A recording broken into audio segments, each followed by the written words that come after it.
Mpox രോഗികളുമായി സമ്പർക്കത്തിൽ വന്നവർക്ക് രോഗലക്ഷണമുണ്ടെങ്കിൽ ആരോഗ്യവകുപ്പിന്റെ വിവരം അറിയിക്കണമെന്ന് മന്ത്രി വീണ ജോർജ്. യുഎയിൽ നിന്നും വന്ന വയനാട് സ്വദേശിക്ക് രോഗം സ്ഥിരീകരിച്ചതിനെ തുടർന്ന് പ്രതിരോധം ശക്തമാക്കിയിരുന്നു. യുഎയിൽ നിന്ന് വന്ന കണ്ണൂർ സ്വദേശിക്ക് കൂടി എംപോക്സ് സ്ഥിരീകരിച്ചു. ഇരുവരും കണ്ണൂർ പരിയാരം മെഡിക്കൽ കോളേജിൽ ചികിത്സയിലാണ്. ഇവരുടെ റൂട്ട് മാപ്പ് ഉടൻ പ്രസിദ്ധീകരിക്കും. കൂടുതൽ ഐസൊലേഷൻ സംവിധാനം ക്രമീകരിക്കാനും മന്ത്രി നിർദ്ദേശം നൽകി. മന്ത്രിയുടെ നേതൃത്വത്തിൽ state level rapid response team യോഗം ചേർന്ന് സ്ഥിതിഗതികൾ വിലയിരുത്തി. രോഗലക്ഷണങ്ങൾ പ്രകടമായതിനു ശേഷമാണ് രോഗം പകരുന്നത്. സമ്പർക്കമുണ്ടായാൽ 21 ദിവസം ശ്രദ്ധിക്കേണ്ടതാണ്.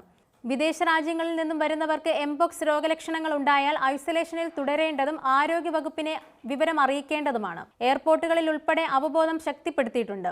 കോവിഡോ H1N1 ഇൻഫ്ലുവൻസയോ പോലെ വായുവിലൂടെ പകരുന്ന ഒരു രോഗമല്ല എംപോക്സ്.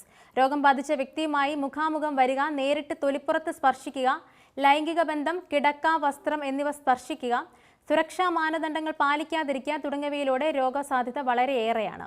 പ്രായമായവർ, കുട്ടികൾ, ഗർഭിണികൾ എന്നിവരെ പ്രത്യേകം ശ്രദ്ധിക്കണം.